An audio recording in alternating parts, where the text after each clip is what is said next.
اللہ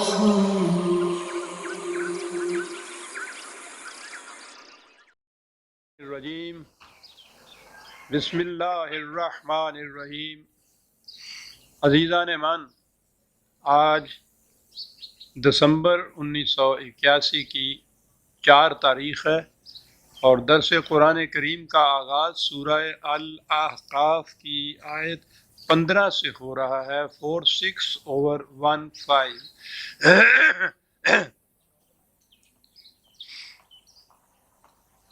15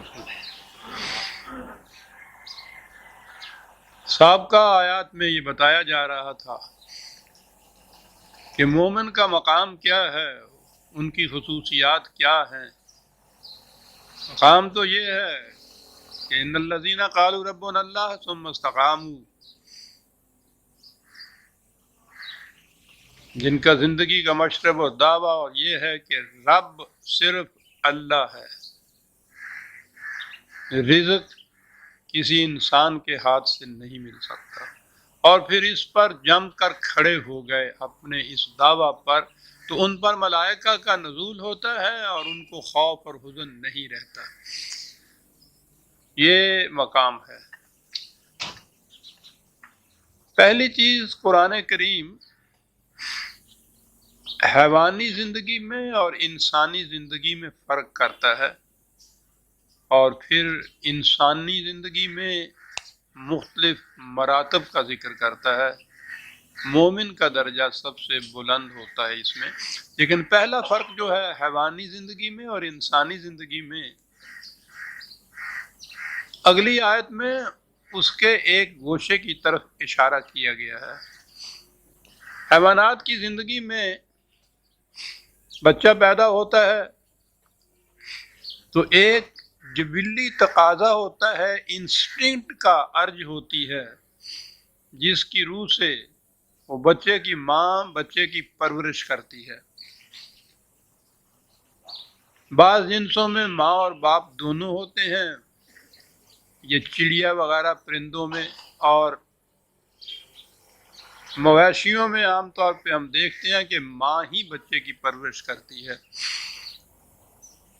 وہ بچے کی پرورش، جب وہ بچہ اپنی پرورش آپ کرنے کے قابل ہو جاتا ہے، بچے اور ماں کا تعلق منقطع ہو جاتا ہے، اس کے بعد وہ بچہ پہچانتا ہی نہیں ہے کہ یہ میری ماں تھی اور یہ میرا باپ تھا۔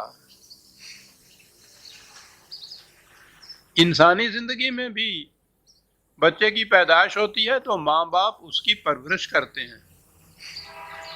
حیوانی سطح کا تو یہ تقاضا ہے کہ جب وہ خود اپنی پرورش کرنے کے قابل ہو جائے تو پھر ان کا کوئی تعلق نہ رہے، لیکن انسانی زندگی یہاں سے مختلف ہو جاتی ہے۔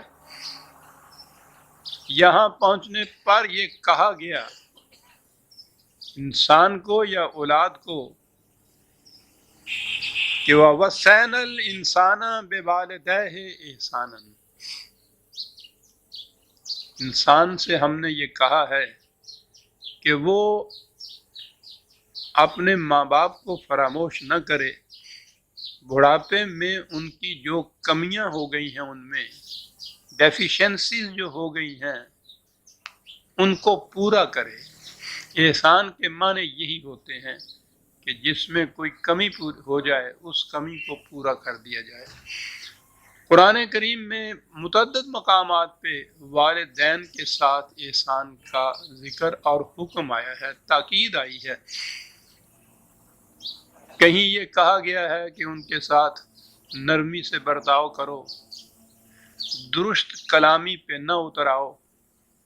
یہ ساری تاکید آپ دیکھتے ہیں کہ حیوانات میں اس کی ضرورت نہیں، وہاں نہیں ہوتی۔ یہ انسان کا درجہ ہے جہاں یہ چیز کہی گئی کہ وہ ماں باپ کے ساتھ حسن سلوک کرے، ان کی کمی کو پورا کرے، ان کو نرمی سے ان کے ساتھ پیش آئے، کیونکہ کہا کہ بڑھاپے میں پہنچ کر عقل اندھی ہو جاتی ہے، انسان کو چڑچڑا ہو جاتا ہے، اس کا مزاج کچھ مختلف ہو جاتا ہے۔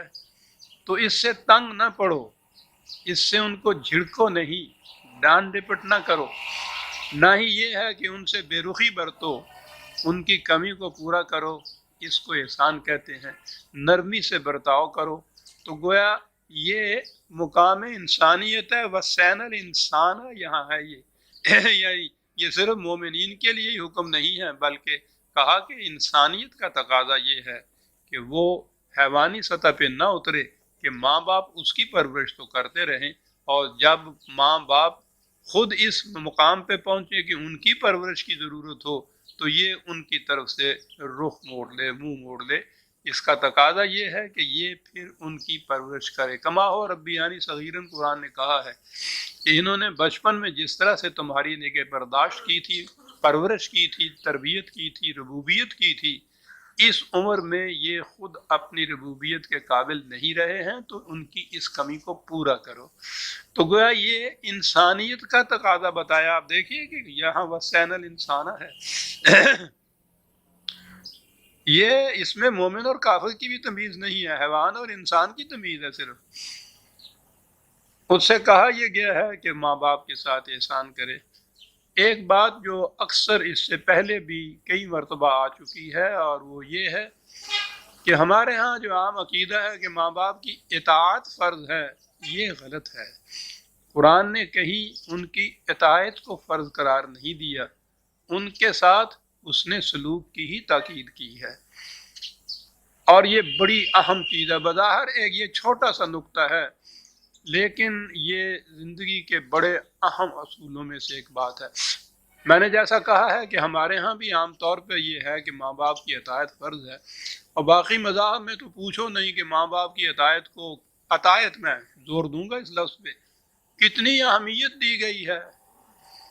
مہاراج رام چندر اس لیے اوتار خدا کے بن گئے کہ انہوں نے اپنے بوڑھے باپ کا ایک ایسا حکم مانا تھا جس کو باپ بھی ناجائز سمجھتا تھا، بیٹا بھی نامناسب سمجھتا تھا، لیکن چونکہ وہ باپ کا حکم تھا اس لیے انہوں نے اس باپ کے حکم کو مان لیا، راج پاٹ کو تیاگ کے بنواس اختیار کر لیا، اور ان کے دھرم کی روح سے یہ اتنا بڑا اہم ثواب کا کام تھا، اتنا بڑا اہم نیکی کا کام تھا کہ وہ مہاراج رام چندر رام اوتار ہو گیا خدا کا اس بنا پر کہ اس نے باپ کے ایک نامناسب حکم کی اطاعت کی تھی۔ اور دنیا کے ہر مذہب میں آپ دیکھیں گے کہ یہ جو اوبیڈینس، اطاعت ہے ماں باپ کی، اس کو فرض قرار دیا گیا ہے۔ قرآن کتنا بلند مرتبے پہ چلا جاتا ہے، کسی سے بھی کہیے، کوئی بھی کہے، کوئی بھی اس سے انکار نہیں کرے گا، وہ کہے گا بالکل ٹھیک ہے جو ان لوگوں نے کہا ہے، ماں باپ کی اطاعت فرض ہے۔ لیکن یہ صرف جذباتی چیز ہے، قرآن جذبات پہ نہیں اترتا، وہ حقائق کے اوپر اترتا ہے۔ وہ جہاں ایک طرف یہ کہتا ہے کہ اس عمر میں پہنچنے کے بعد انسان کی عقل اوندھی ہو جاتی ہے، جو پہلے معلوم ہوتا ہے وہ بھی بھول جاتا ہے، کمزوریاں آ جاتی ہیں، ڈیفیشنسی آ جاتی ہے، دماغی کمزوریاں آتی ہیں، تو وہ کیا ایک ایسے شخص کو کہ جو ابھرتی ہوئی جوانیوں میں پہنچ رہا ہے، جس کی توانائیاں، جس کی صلاحیتیں ابھر رہی ہیں، پختہ ہو رہی ہیں، اس کے زمانے کے حالات بدل گئے ہیں، کیا اسے یہ حکم دے گا کہ یہ ان کی اطاعت کرے جن کے متعلق خود وہ کہہ رہا ہے کہ ان کی عقل اوندھی ہو چکی ہے؟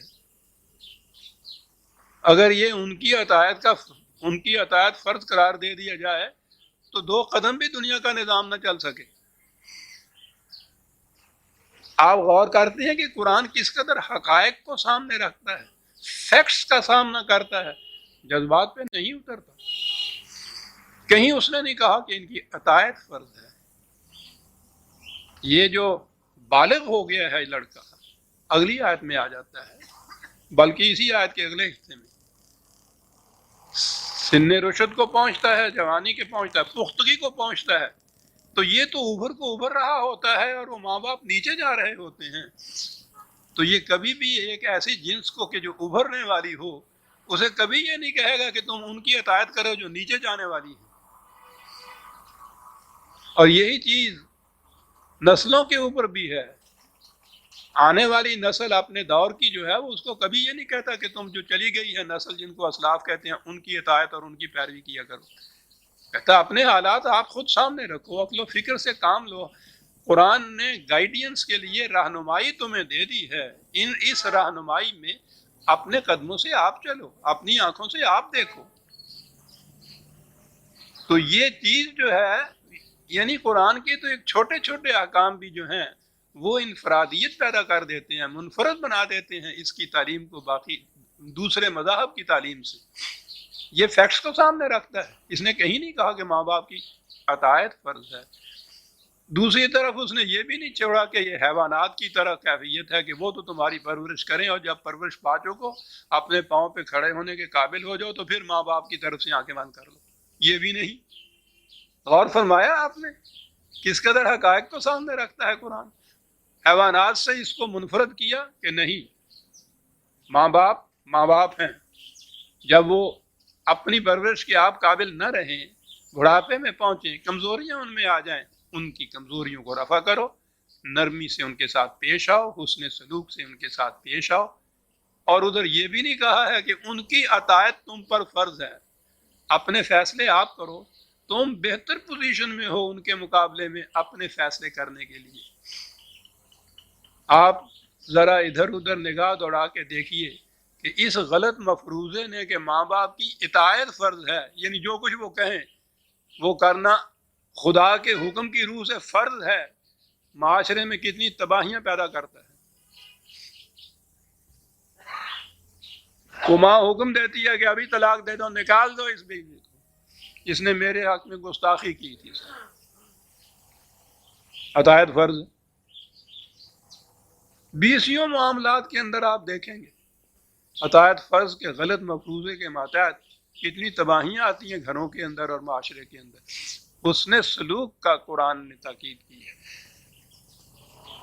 کہا ذرا دیکھو ماں کی ایک ہی چیز ہے جو سامنے وہ لایا ہے، حملت ہو امہ کرہا ووضعت ہو کرہ وحملہ وفصالہ ثلاثون شہرا۔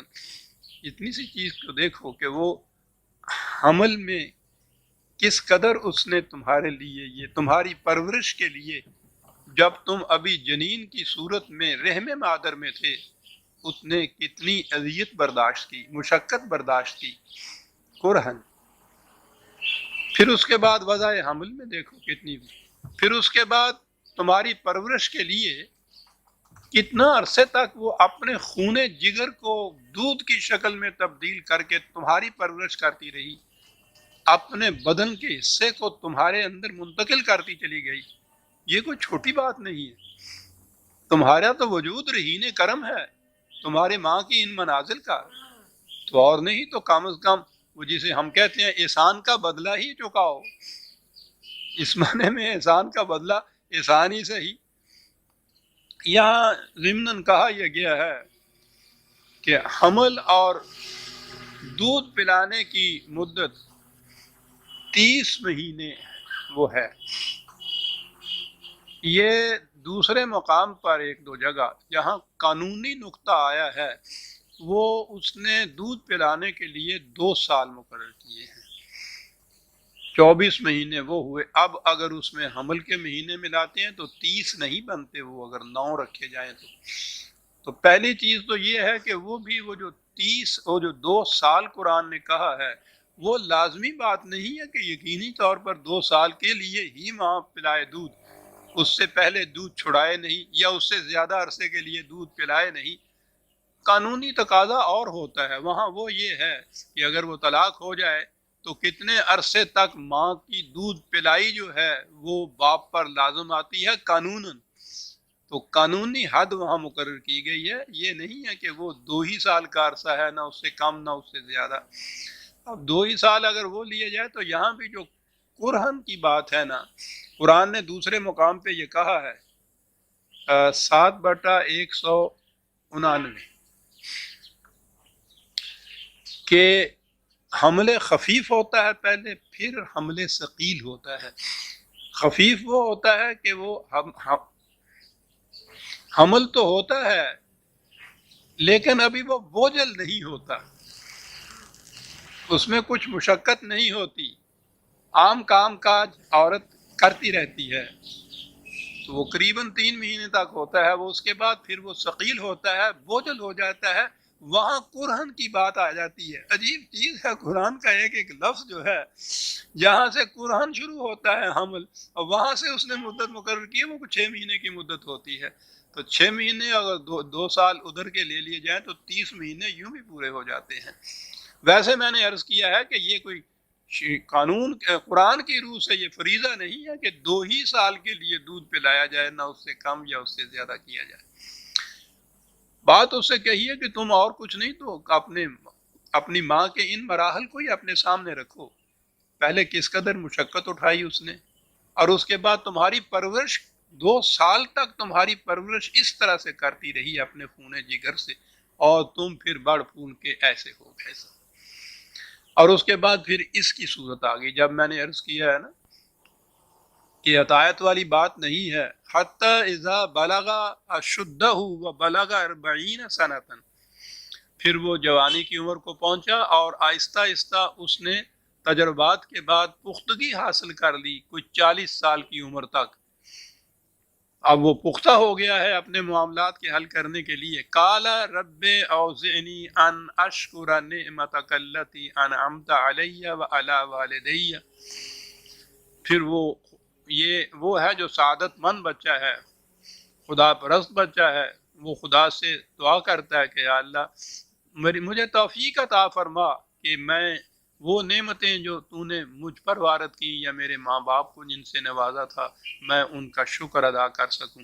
وَأَنْ أَعْمَلَ صَالِحًا، اور وہ شکر یہ ہے کہ میں وہ کام کروں جو تیرے قوانین کے مطابق ہوں، ترضا ہو، ہم آہنگ ہوں جو تیری مشیت اور تیرے قانون سے، میں وہ کام کروں اور اس سے صلاحیتیں پختہ ہوں میری بھی۔ وَأَصْلِحْ لِي فِي ذُرِّيَّتِي، اور وہ ایسی ہوں کہ میں اپنی اولاد کی بھی تربیت اسی طرح سے کر سکوں، میری صلاحیتیں میری ذات تک ہی محدود نہ ہوں، بلکہ وہ صلاحیتیں ایسی ہوں کہ میری اولاد کی تربیت و پرورش بھی ان کے مطابق ہو سکے۔ انی تبتو علیک و انی من المسلمین، میں ہر معاملے میں تیری طرف رجوع کرتا ہوں، تیرے قانون کی طرف، تیری کتاب کی طرف، کہ وہاں سے مجھے رہنمائی ملے، وہاں سے مجھے حکم ملے تو میں اس کے مطابق عمل کروں اور زندگی گزاروں۔ وَإِنِّي مِنَ الْمُسْلِمِينَ، اس کی طرف رجوع ہی نہیں کروں بلکہ اس کے احکام کے سامنے سر تسلیم خم کروں۔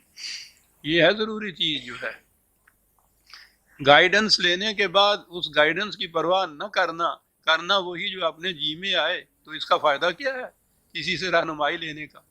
رہنمائی لینے کے بعد اس کے اوپر عمل کرنے کی بات ہے، اس کے سامنے سر تسلیم خم کرنا ضروری ہے، یہی ہے جسے وہ مسلم کہتا ہے۔ تو وہ یہ خدا سے پھر دعا مانگتا ہے۔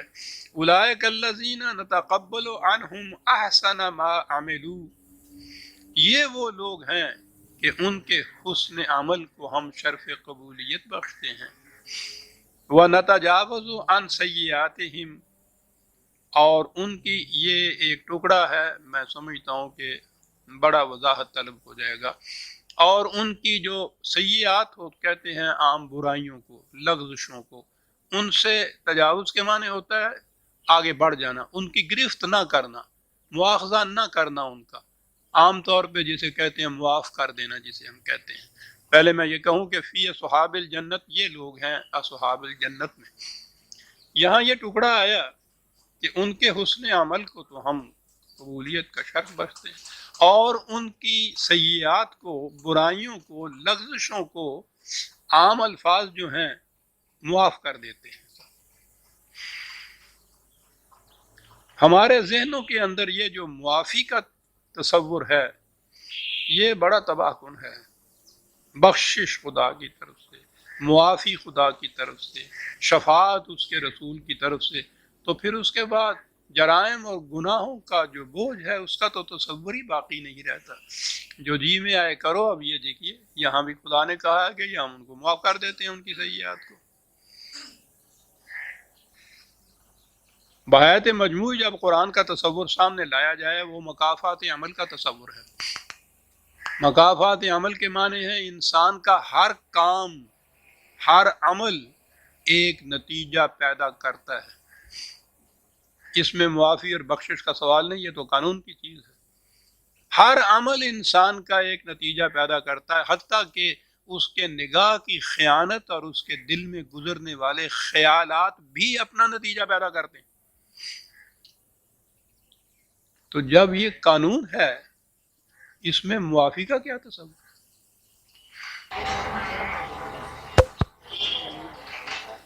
ایمان بڑے ہی غور سے سننے کی بات ہے یہ۔ زندگی کا بڑا بنیادی اصول ہے یہ۔ ہر عمل ایک نتیجہ پیدا کرتا ہے۔ من یعمل مثقال ذرۃ خیر یرہ ومن یعمل مثقال ذرۃ شر یرہ۔ عمل خیر کا ایک ایک ذرہ وہ بھی اس کے سامنے آ جائے گا، عمل شر کا ایک ایک ذرہ وہ بھی اس کے سامنے آ جائے گا۔ تو یہ تو سامنے آ جائیں گے، تو اس میں پھر بعض سے تجاوز کر جانا یا جس سے نظر انداز کر دینا، اس کو بغیر مواخذے کے آگے بڑھ جانا، یہ دو چیزیں تو آپس میں ملتی نہیں۔ کیا چیز ہے یہ؟ بڑی اہم چیز ہے۔ نظام کائنات قانون ارتقاء کی روح سے جاری و ساری ہے۔ ارتقاء کے معنی یہ ہیں کہ ہر چیز اپنے نقطہ آغاز سے آگے بڑھتی ہے، مختلف منازل میں سے گزرتی ہوئی آگے چلی جاتی ہے۔ ہر منزل میں اس کا ٹکراؤ ہوتا ہے تخریبی قوتوں کے ساتھ۔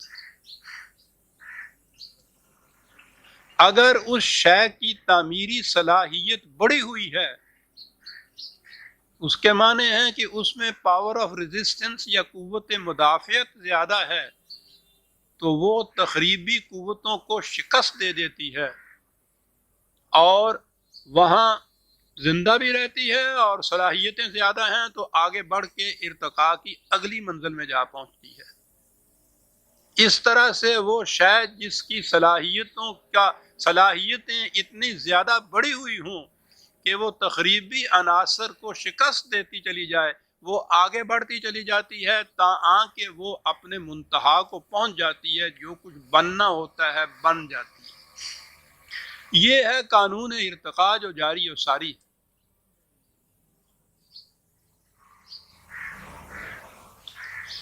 انسان کی زندگی میں بھی یہی قانون جاری ہے۔ انسان کی طبعی زندگی جو فزیکل لائف جسے آپ کہتے ہیں، اس میں کیا ہوتا ہے؟ اب یہ تجربات اور مشاہدات بتا رہے ہیں کہ ہر آن انسان کے اندر ایسے ہلاکت پیدا کرنے والے جراثیم کروڑوں کی تعداد میں ایک ایک سانس میں پہنچتے ہیں کہ اگر اس کی مدافعت کی قوت اندر نہ ہو تو ایک سانس میں موت واقع ہو جائے۔ لیکن ہوتا کیا ہے؟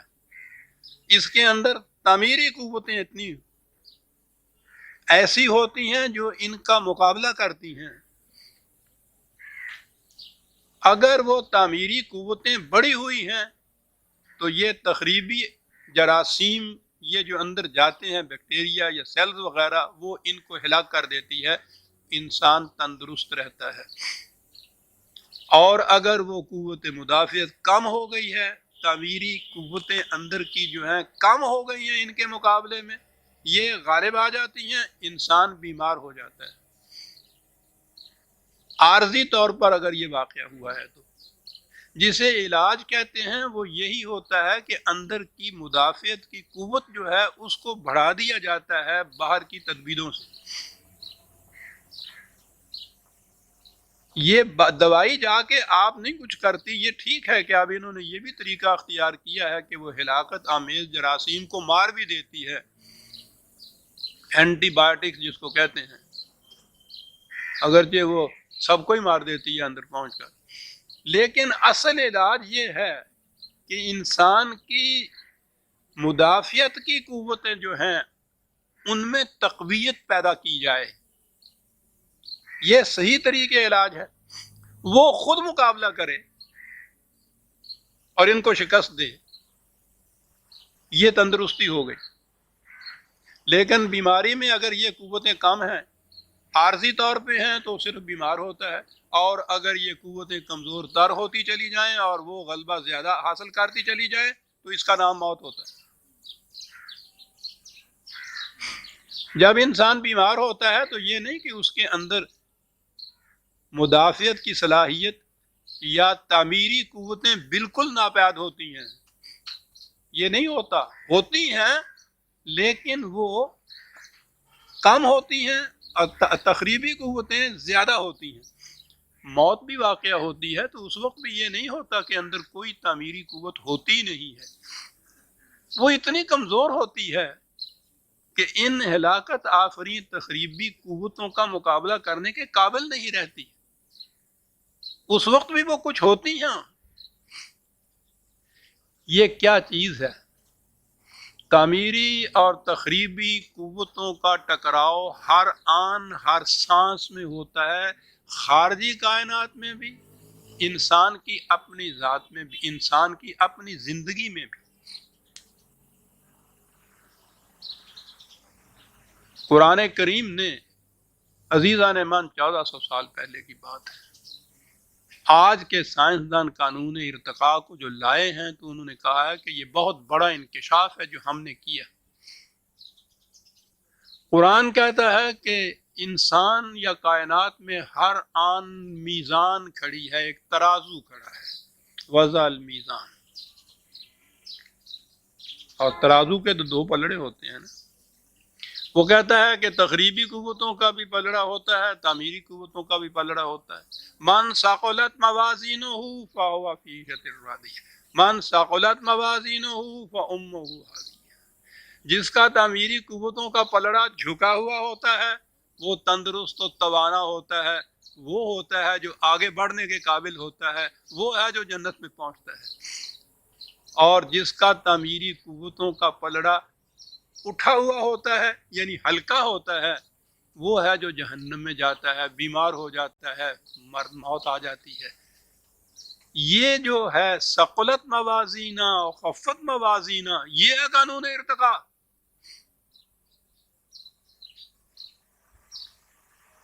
یہ نہیں کہ جس کا تعمیری قوتوں کا پلڑا جھکا ہوا ہوتا ہے، تخریبی قوتوں کی یا برائیوں کی کوئی ایک رمق بھی اس میں نہیں ہوتی، وہ ہوتی ہے لیکن یہ جو ہے یہ زیادہ ہوتی ہیں، قوت والی ہوتی ہیں، وہ ان کو شکست دیتی ہیں۔ یہ جو ہے موازین کی بات قرآن نے کہی، عزیزان من، میں ذرا ایک قدم آگے بڑھ جاؤں۔ جس طرح انسان کی جسم کی کیفیت ہے، انسان تو صرف اس کی جسم سے عبارت نہیں ہے، جسم کے علاوہ ایک اور چیز بھی ہے جسے انسان کی ذات یا اس کا نفس کہا جاتا ہے۔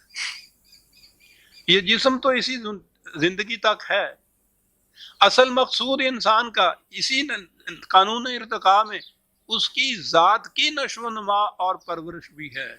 تو ہر عمل جو انسان کا ہے تبھی زندگی سے متعلق نہیں، بلکہ اس زندگی سے متعلق جسے ہم اس کے ذات کی زندگی یا اس کے نفس کی زندگی کہتے ہیں، اس کا ہر عمل اس پہ بھی اثر انداز ہوتا ہے، اس کے بھی پلڑے ہوتے ہیں۔ جسے آپ نیک کام یا اعمال صالحہ کہتے ہیں، وہ کام ہیں جن سے انسانی ذات میں پختگی پیدا ہوتی ہے، نشو و نما اس کی ہوتی ہے۔ اور جسے آپ عمل شر کہتے ہیں، برائی کہتے ہیں، وہ ہیں جس سے اس کی ذات میں ذوف واقع ہوتا ہے، تخریب اور انتشار واقع ہوتا ہے۔ آگے بڑھنے والی مرنے کے بعد یہ آگے بڑھتی ہے۔ اگر اس کا تعمیری قوتوں کا پلڑا جو ہے وہ بھاری ہے تو یہ وہ ہے جو ارتقاء کی اگلی منزل میں پہنچنے کے قابل ہو جاتی ہے، اسے جنت کہتے ہیں۔ اور جس کا تخریبی قوتوں کا پلڑا بھاری ہوتا ہے، ذات اور خودی جس کی ہے کمزور ہوتی ہے، ضعف ہوتا ہے، اس کا ارتقاء رک جاتا ہے، وہ جمود میں آ جاتی ہے، اسے جہنم کہتا ہے۔ جہنم کے لیے جہیم کا لفظ آیا ہے جس کے معنی ہے جہاں کوئی چیز روک دی جائے۔ تو سلسلہ ارتقاء میں یہ آگے نہیں بڑھتی۔ یہ جو فزیکل یا کائناتی زندگی ہے اس میں یہ جو پھر وہی بات ہے، سائنس کے انکشافات بڑے معیر العقول ہیں۔ یہ 10-10 ہزار سال کے، لاکھوں سالوں کے، کروڑوں سالوں کے پہلے کے ڈھانچے جو ملتے ہیں ان کو، مختلف قسم کی، مختلف انواع کے، مختلف جانداروں کے، عجیب و غریب قسم کے وہ ہیں، تو ان میں صورت یہ ہوتی ہے کہ بہت سی اسپیشیز جن کو کہتے ہیں، ڈارون نے یہ نقطہ ایجاد کیا تھا، انکشاف کیا تھا اس کا، انواع مختلف قسم کے مخلوق کی، جانداروں کی ایسی ہے کہ جو ایک مقام کے اوپر وہ فنائی ہو گئی، وہاں ان کے ڈھانچے تو ملتے ہیں، دنیا میں ان کا وجود نہیں ملتا، وہ تھیں جن میں قوت مدافعت قطعاً نہیں رہی تھی، یہ بہت کم ہو گئی تھی، یہ ابھی جو میں نے عرض کیا ہے، وہ مقابلہ نہیں کر سکی، وہ فنا ہو گئی۔ کچھ ایسی ہیں کہ جو زندہ تو ہیں لیکن اسی شکل کے اندر زندہ ہیں، آگے نہیں بڑھ سکی۔ یہ جتنے آپ کو پرندے، مویشی وغیرہ نظر آتے ہیں نا، بھیڑ انہوں نے دیکھا ہے 10,000 سال یا لاکھ سال پہلے بھی بھیڑ ہی تھی، آج بھی وہ بھیڑ ہی ہے، آگے نہیں بڑھ رہی، زندہ ہے، اسی مقام پہ زندہ ہے جس کا ارتقاء کا سلسلہ رک گیا ہے، یہ یوں کہیے کہ یہ جہیم میں ہے۔ انسان کی بھی یہ کیفیت یہ ہے کہ اگر اس کی ذات کی نشو و نما دینے والی قوتیں زیادہ ہیں، غالب آئی ہوئی ہیں، تو وہ ان قوتوں کو شکست دے دیں گی جو اس میں تخریب پیدا کرتی ہیں۔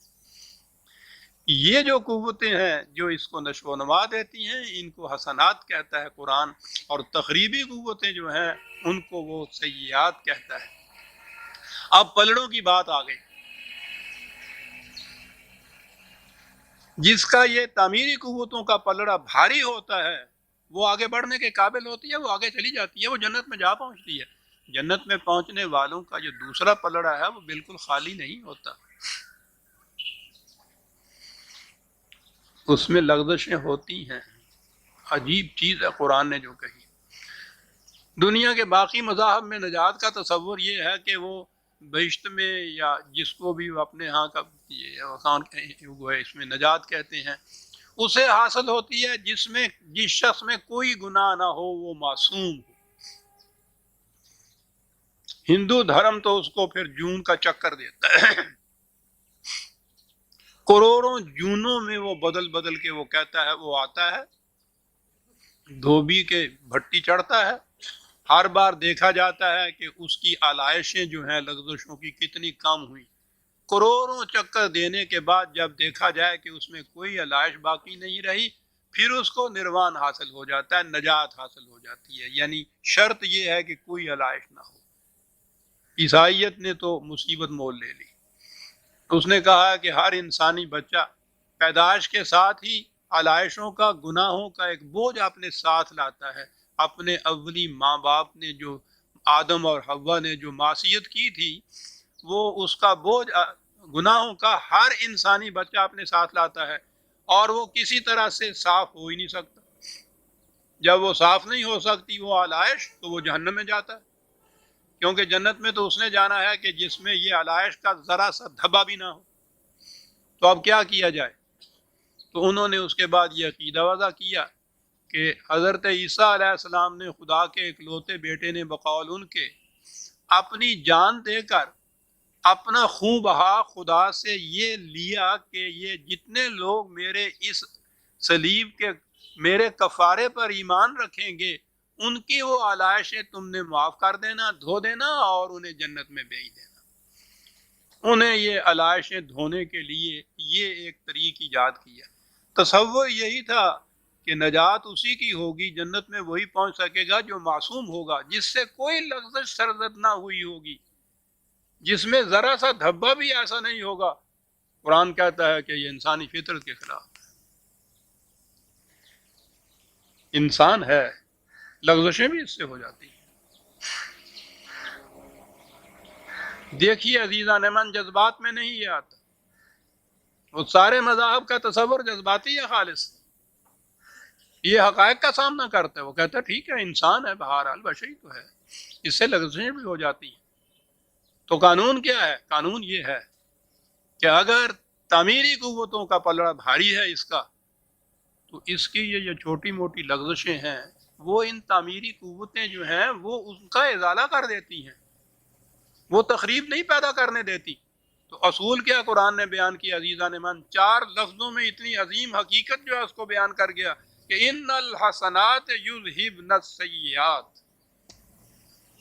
11/114، عظیم اصول ہے۔ سائنس کا سارا یہ جو قانون ارتقاء، ان کی ڈسکوریز، ان کے انکشافات، وہ اسی نقطے کے اوپر گونجتے ہیں۔ حسنات تعمیری پہلو جو ہیں، تعمیری قوتیں جو ہیں، وہ ازالہ کر دیتی ہیں تخریبی قوتوں کا، بشرطے کہ تخریبی قوتیں کم ہوں اور وہ پلڑا ان کا جو ہے وہ بھاری ہو، ازالہ کر دیتی۔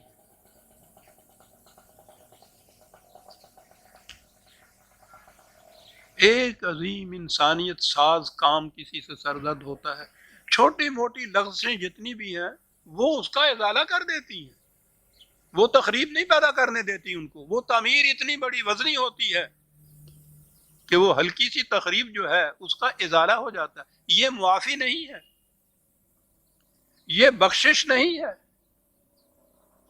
یہ ایک قانون کا تقاضا ہے، بشرطے کہ تعمیری قوتیں یا جن کو آپ نیکی کہتے ہیں اس کا پلڑا بھاری ہو۔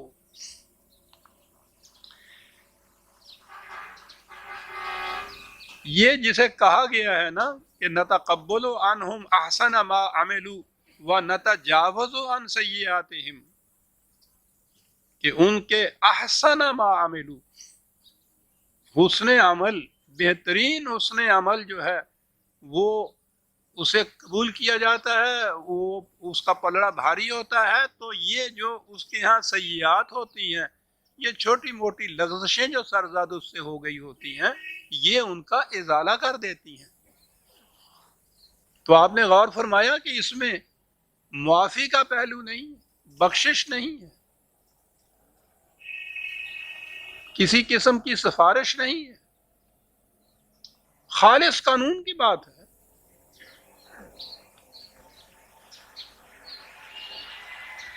اب یہاں سے ایک بات اور ہے جو سامنے آتی ہے، ممکن ہے جب آپ بھی اس پہ غور کریں وہ چیز آپ کے دل میں بھی شبہ ڈالے۔ سورہ کاف میں ہے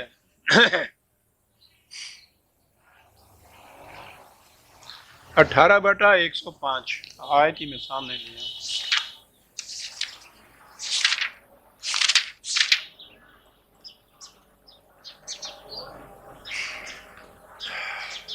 قل هل ننبئکم بالاخسرین اعمالا، کہا آؤ تمہیں ان کی بات بھی بتائیں کہ جو بے حد گھاٹے میں رہتے ہیں۔ یہ نہیں کہ وہ کوئی اچھا کام کرتے ہی نہیں ہیں، اعمال ہے۔ ایک تو وہ ہے نا کہ جو کچھ کرے ہی نہیں، ایک وہ ہے کہ جو کرنے کے باوجود بے حد نقصان میں رہے، تباہی میں جائے۔ الذین ضل سعیہم فی الحیات الدنیا وہم یحسبون انہم یحسنون صنعا، ان کی کیفیت یہ ہے کہ وہ یہی دنیاوی مفادات کی باتیں جو ہیں انہی میں کام وام کرتے ہیں، اور جن کو وہ اچھا کام سمجھتے ہیں اپنے ذہن میں وہ سمجھتے ہیں کہ ہم بہت اچھا کام کر رہے ہوتے ہیں، وہ ایسا اچھا کام نہیں ہوتا۔ بات اگلی ہے، اولئک الذین کفروا بآیات ربہم ولقائہ، وہ قانون مکافات عمل سے انکار کرتے ہیں، اس زندگی کے بعد کی زندگی جو ہے اس پہ ایمان نہیں رکھتے، وہ یہاں کی زندگی کوئی منتہا سمجھتے ہیں۔ کہا فحبطت اعمالہم، اعمال ان کے رائے گاں چلے جاتے ہیں۔ فلا نقیم لہم یوم القیامت وزنا، ان کے لیے میزان بھی کھڑی نہیں کی جائے گی ان کا عمل تولنے کے لیے۔ یہاں ذہن میں آیا، ایک شک پیدا ہوا کہ یہ تو تضاد، من یعمل مثقال ذرۃ خیرا یرا ومن یعمل مثقال ذرۃ شرا یرا، وہ تو کہتا میزان کھڑی ہوگی، ذرہ ذرہ اس کے اندر تولے گا۔ یہاں کہا ہے کہ ان کے لیے میزان کھڑی کرنے کی بھی ضرورت نہیں پڑے گی۔ یہ کون ہے؟ حبطت اعمالہم، ان کے کام رائے گاں چلے جائیں گے۔ ایک تو رائے گاں جانا یہ ہے کہ تخریبی پلڑا جو ہے اتنا بھاری ہو جائے کہ وہ تعمیری کام جو کچھ تھوڑے بہت کیے ہوئے ہیں وہ کچھ وزن ہی نہ رکھے۔ لیکن یہ چیز کہ ان کے لیے میزان ہی کھڑی نہیں کی جائے گی، بڑا غور طلب ہے۔ تو پھر ذرہ ذرہ سامنے کیسے آئے گا؟ نہیں کھڑی کی جاتی میزان۔ دو مثالوں سے بات سمجھ میں آئے گی۔ ایک تو اسکولوں اور کالجوں کے لڑکوں کا امتحان، اس میں ایک تو کمپلسری سبجیکٹ ہوتا ہے، لازمی مضمون، اور کچھ اختیاری مضمون ہوتے ہیں۔ جس طالب علم کا پرچہ لازمی مضمون کا ایسا ہو کہ وہ اس میں فیل ہو جائیں، اس کے باقی پرچے دیکھے ہی نہیں جاتے۔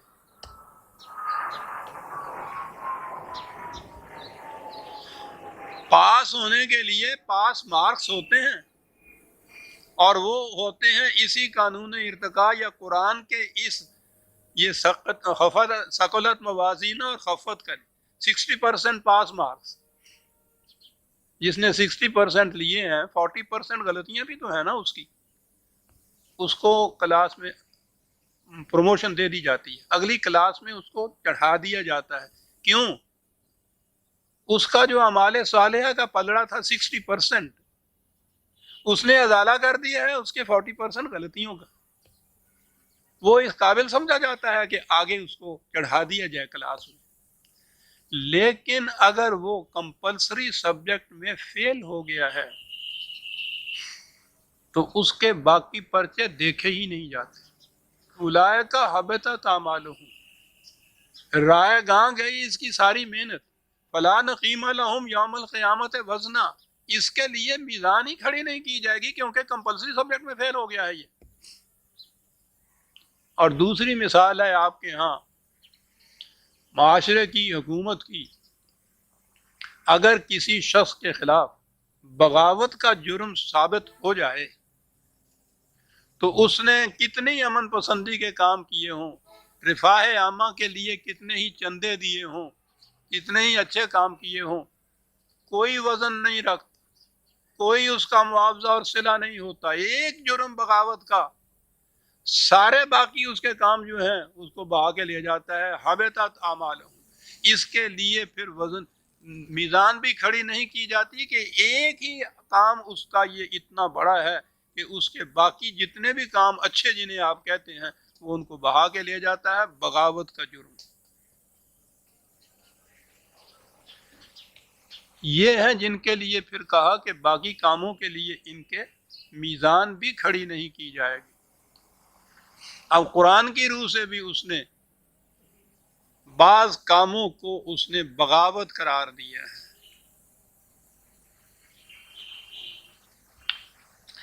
کمپلسری سبجیکٹ کون سے ہیں؟ جسے توحید کہتے ہیں، یہ زندگی کا یہ ایمان اور اس کے مطابق یہ مسلک کہ حق حکومت خدا کے سوا کسی انسان کو حاصل نہیں ہے۔ کمپلسری سبجیکٹ ہے، اس کو توحید کہتے ہیں۔ اور اگر خدا کی حکومت کے معنی ہوتے ہیں اس کے کتاب کی حکومت، اگر اس کے ساتھ کسی انسان کی کسی حکومت کو، قانون کو بھی شامل کیا جائے اسے شرک کہتے ہیں، قرآن اسے بغاوت کہتا ہے۔ وہ جو ہے نا کہ اور سب کچھ بخشا جا سکتا ہے، وہ لفظ میں بخشا کہہ رہا ہوں، لیکن شرک جو ہے جب وہ ہو جائے تو پھر باقی جتنے پرچے ہیں وہ نہیں دیکھے جاتے۔ یہ شرک کیا ہے؟ بغاوت ہے خدا کے خلاف۔ ایمان یا توحید یہ ہے کہ خالصتاً کتاب خداوندی کی حکومت قائم ہو، اس میں کسی انسان کے قانون کا کوئی ذرہ شامل نہ ہو۔ شامل ہوا تو شرک ہوا، شرک ہوا بغاوت کا جرم ثابت ہو گیا، بغاوت کا جرم ثابت ہوا تو پھر میزان بھی کھڑی نہیں کی جائے گی، سارے اعمال اس کے غارت چلے جائیں گے۔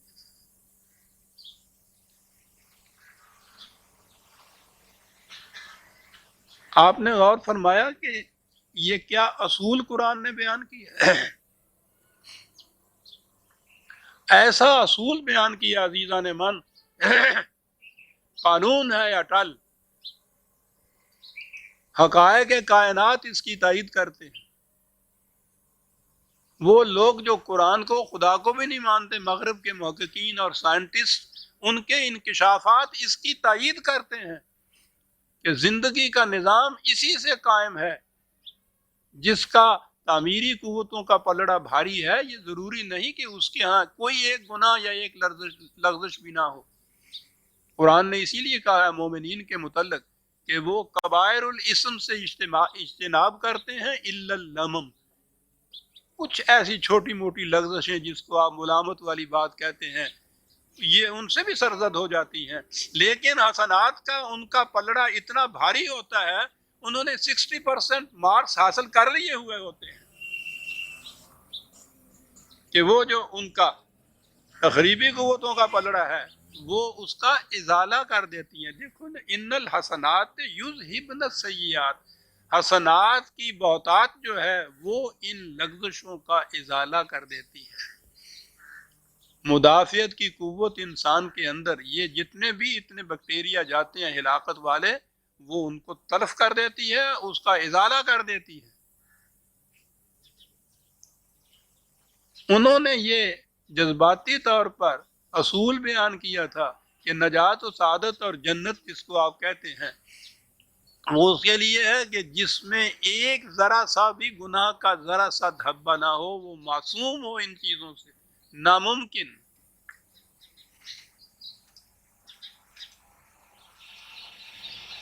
کائنات کے اندر بھی جو ان لوگوں نے تحقیقات کی ہے کہ جو انواع آگے بڑھی ہیں ارتقاء کی منزل کے اندر، یہ نہیں تھا کہ ان میں کوئی تخریبی قوتیں ان کے ساتھ نہیں تھیں، آگے وہی بڑی ہیں جن کی تعمیری قوتیں غالب آئی ہوئی تھیں تخریبی کے اوپر۔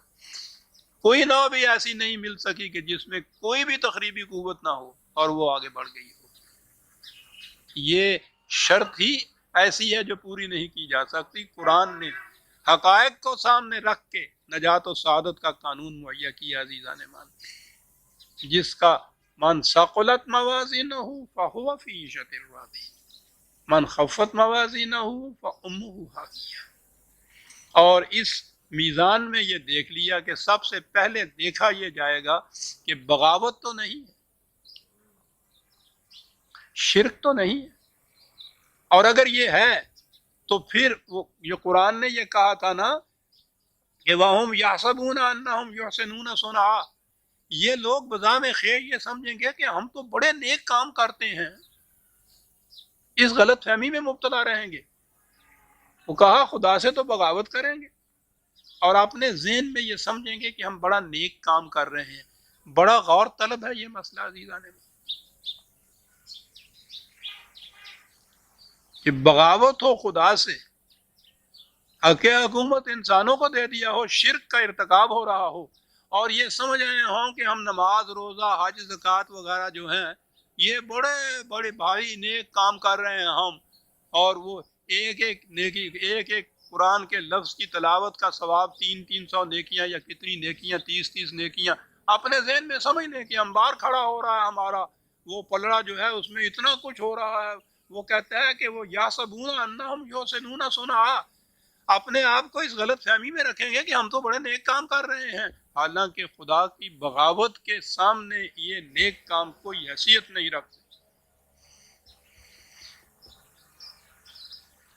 تو پہلی شرط یہ ہے کہ کمپلسری پیپر جو ہے اس میں پاس مارکس لیے ہوں، پھر وہ جو اختیاری مضامین کے پرچے جو ہیں ان کے نمبر جو ہیں وہ ایڈیشن اس میں کر دیتے ہیں، اس کا وہ کیا کہتے ہیں جی، گریڈ ہوتا ہے، وہ فرسٹ نہیں، ڈویژن، اس کی ڈویژن مرتب کرتا ہے، لکل درجات مما عملوا، یہ مارکس اس میں ایڈ ہو جاتے ہیں تو ڈویژن تو بڑھ جاتی ہے اس کی۔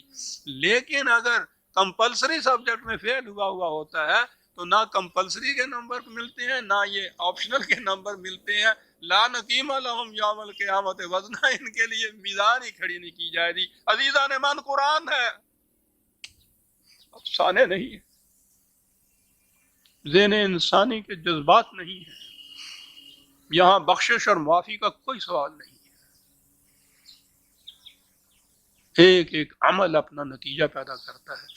اب اس نتائج کے لیے جو قانون ہے آپ دیکھتے ہیں، یہ قانون 1400 سال پیشتر مذاہب کی دنیا تو اس سے پہلے ہزارہ سال سے یہ چیز مانتی چلی آ رہی تھی کہ وہ جب تک اس کی بخشش نہ ہو، معافی نہ ہو، سفارش نہ ہو، کفارہ نہ ہو، جا ہی نہیں سکتا وہ جنت میں۔ اس نے یہ بات بتائی کہ نہیں، یہ قانون فطرت کے خلاف ہے یہ چیز۔ قانون یہ ہے کہ مدافعت کا پلڑا بھاری ہونا چاہیے، حسنات کا پلڑا بھاری ہونا چاہیے، اور وہ اس صورت میں ہی ہے مارکس ملتے ہیں جب شرک کا ارتکاب نہ کیا جائے، بغاوت خداوندی نہ ہو، ایمان ہو اس بات پہ کہ ایک ایک عمل میرا نتیجہ خیز ہوگا، اس دنیا میں نہیں ہوگا، زندگی یہیں ختم نہیں ہو جاتی، آگے چلے گی، اور میں اپنے ان اعمال کے نتائج کو اپنے ساتھ لے کر آگے چلوں گا۔ اور فیصلہ کس چیز سے ہوگا؟ وہ اس بات سے ہوگا کہ تعمیری قوتوں کا پلڑا بھاری ہے میرا یا تخریبی قوتوں کا بھاری ہے، اس کے مطابق فیصلہ ہو جائے گا۔ اس میں معافی کی گنجائش نہیں، بخشیش کا سوال نہیں، صاحب سفارش کا نہیں، وہ تو یہاں کے یہ جو بد نظمی ہے ہمارے یہاں کی، باطل کا نظام جو ہے آپ کے یہاں کا، اس میں ہوتی ہیں یہ چیزیں۔ تو جس طرح سے پھر لڑکے یہاں پاس ہوتے ہیں ہمارے ہاں، وہ تو ہمارے سامنے ہے نا۔ تو ہم نے اپنے ہاں کے باطل کے نظام کے جو اصول تھے وہ ہم نے اپنے ہاں کے دین کے اوپر بھی منطبق کر لیے کہ معافی بھی ہو سکتی ہے، جانے تو صاحب بخشش بھی ہو سکتی ہے، سفارشیں بھی ہو جاتی ہیں، اور پھر اس کے بعد تو اب رشوتیں بھی چلتی ہیں۔ یہ جو نذرانے ہوتے ہیں اور نیازیں آپ کیا کہ سکھ دے ہو جنہوں کہندے ہے گے نے، یہ کیا چیزیں ہیں؟ یہ رشوتیں دیتے ہیں نا آپ اپنے گناہوں کی معافی کے لیے۔ قانون میں اس کی کوئی گنجائش نہیں، اور خدا بننا تو جچتا ہی اس کو ہے کہ جس میں جذبات نہ ہو، صرف قانون کی روح سے وہ سارے فیصلے کرتا ہو۔ قرآن کا خدا یہ خدا ہے عزیزان من۔ تو جسے کہا وَنَتَجَاوَزُ عَنْ سَيِّئَاتِهِمْ، جس کے عام معنی کر لیے جائے کہ ہم ان کی برائیوں سے درگزر کرتے ہوئے آگے بڑھ جائیں گے کہ چلو ٹھیک ہے مارو خنسد پولے، بالکل نہیں۔ نَتَجَاوَزُ عَنْ سَيِّئَاتِهِمْ کے یہ معنی نہیں، اس کے معنی یہ ہے کہ اس کے حسنات کا پلڑا اتنا بھاری ہے کہ اس پلڑے نے ازالہ کر دیا ہے تخریبی پلڑے کا، جو خفت موازین کی صورت جو تھی، فی صحاب الجنہ، یہ ہے کہ جو جنت میں جانے والے ہیں۔ وعد الصدق الذی کانوا یوعدون، یہ تھا جو ان سے وعدہ کیا گیا تھا، اور اس کو وہ سچا سمجھ پائیں گے اپنے سامنے کہ واقعی سچا وعدہ تھا جو خدا نے کیا تھا۔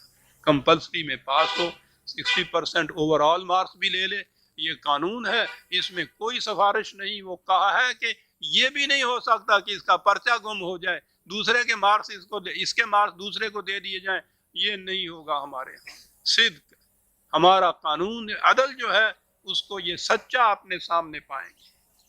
یہ ہے قرآن کریم عزیزان من۔ ایک ٹکڑا آ گیا تھا، میں نے سمجھا یہ بڑا ضروری ہے یہ بتا دینا کہ قرآن کی روح سے نظام عدل کیا ہے، اور جسے آپ بخشش اور نجات کہتے ہیں اس کے معنی کیا ہیں۔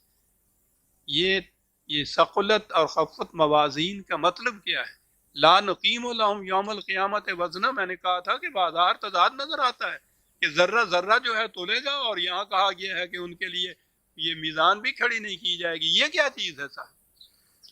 تو یہ چیزیں ہیں عزیزان ایمان، قرآن کے ان مقامات کی 4 لفظ ہوتے ہیں، ہم پڑھ کے آگے بڑھ جاتے ہیں، آپ دیکھتے ہیں ان کے اندر کتنے کتنے بڑے حقائق پوشیدہ ہیں قرآن کے اندر۔ تو میں نے کہا یہی کتاب نیز چیزیں دیگر است، کتاب نہیں ہے یہ تو کچھ اور ہی ہے۔ آیتیں تو ہم 2 ہی لے گئے، لیکن میرا خیال ہے اللہ کا شکر ہے کہ ایک بڑا اہم مقام تھا جو سامنے آ گیا۔ سورہ الکاف کی آیت 16 تک ہم آ گئے، 17 سے ہم آئندہ لیں گے۔ ربنا تقبل منا انک انت السمیع العلیم۔